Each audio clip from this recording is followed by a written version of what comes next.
ಇನ್ನು ಡಿಕೆ ಶಿವಕುಮಾರ್ ಅವರ ದೆಹಲಿ ಭೇಟಿ ವಿಚಾರಕ್ಕೆ ಸಂಬಂಧಪಟ್ಟಂತೆ ಕೂಡ ರಾಜಣ್ಣ ಮಾತನಾಡಿದ್ದಾರೆ.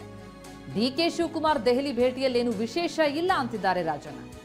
ನಾವು ರಾಹುಲ್ ಗಾಂಧಿ ಸಮಯ ಕೇಳಿದ್ರೆ ಅಜೆಂಡಾ ಇರುತ್ತೆ, ಡಿಕೆಶಿ ಸಮಯ ಕೇಳಿರೋದ್ರಲ್ಲಿ ಯಾವುದೇ ಅಜೆಂಡಾ ಇಲ್ಲ, ಪಕ್ಷದ ಬಗ್ಗೆ ಮಾತನಾಡೋದಕ್ಕೆ ಸಮಯ ಕೇಳಿರ್ತಾರೆ ಅನ್ನೋದು ಮಾಜಿ ಸಚಿವ ಕೆಎನ್ ರಾಜಣ್ಣ ಪ್ರತಿಕ್ರಿಯೆ.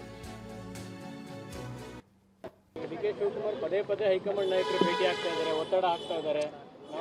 ಕೋರ್ಟ್ ಕೇಸು ಅವು ಇವು ಇರ್ತಾವ್ರಿ, ಬರೀ ಇದಕ್ಕೆ ಹೋಗ್ತಾರೆ ಅವರು. ನವೆಂಬರ್ 11ಕ್ಕೆ ರಾಹುಲ್ ಗಾಂಧಿ ಅವ್ರದ್ದು ವೈಯಕ್ತಿಕವಾಗಿ ನೀವು ಪರ್ಸನಲ್ ಆಗಿ ಭೇಟಿ ಆಗ್ಬೇಕಂತ ಟೈಮ್ ಕೇಳಿದ್ದಾರೆ. ಒಳ್ಳೇದು, ಕೇಳಲಿ, ಭೇಟಿ ಮಾಡಲಿ. ಅಲ್ಲಪ್ಪ, ನಾವು ರಾಹುಲ್ ಗಾಂಧಿ ಭೇಟಿ ಮಾಡೋದಕ್ಕೆ ಅದಕ್ಕೇನು ಅದು ಹೆಚ್ಚು ಅರ್ಥ ಕಲ್ಪಿಸ್ಬೇಕಾಗಿಲ್ಲ. ಇಲ್ಲಿ ರಾಜ್ಯದ ರಾಜಕೀಯ ಬೆಳವಣಿಗೆಗಳ ಬಗ್ಗೆ ಅವ್ರ ಗಮನಕ್ಕೆ ತರ್ತಾರೆ, ಅವ್ರ ಸೂಚನೆಗಳು ಏನು ಕೊಡ್ತಾರೆ ಆ ಸೂಚನೆ ಅಂತ ನಡೀತಾರೆ. ಅದಕ್ಕೋಸ್ಕರ ಏನು ದೊಡ್ಡ ಇದೇನಲ್ವಲ್ಲ. ಅವ್ರು KPCC ಅಧ್ಯಕ್ಷತಾನೆ. ನಾನೋಗಿ ರಾಹುಲ್ ಗಾಂಧಿ ನೋಡೋದು ಅಂದರೆ ಅದು ಬೇರೆ ಅರ್ಥ. ಸ್ಪೆಸಿಫಿಕ್ ಅಜೆಂಡಾ ಇರ್ತದೆ ನಮಗೆ. ಅವರಿಗೆ ಸ್ಪೆಸಿಫಿಕ್ ಅಜೆಂಡಾ ಅಲ್ಲ, ಪಕ್ಷದ ಬೆಳವಣಿಗೆಗೆ ಏನೆಲ್ಲ ಮಾಡಬಹುದು ಅಂತಕ್ಕಂಥದ್ದನ್ನು ನಿರಂತರವಾಗಿ ಚರ್ಚೆ ಮಾಡ್ತಕ್ಕಂಥದ್ದಕ್ಕೆ ಅವರಿಗೆ ಮುಕ್ತ ಅವಕಾಶ ಇರುತ್ತೆ, ಅದಾಗುತ್ತೆ.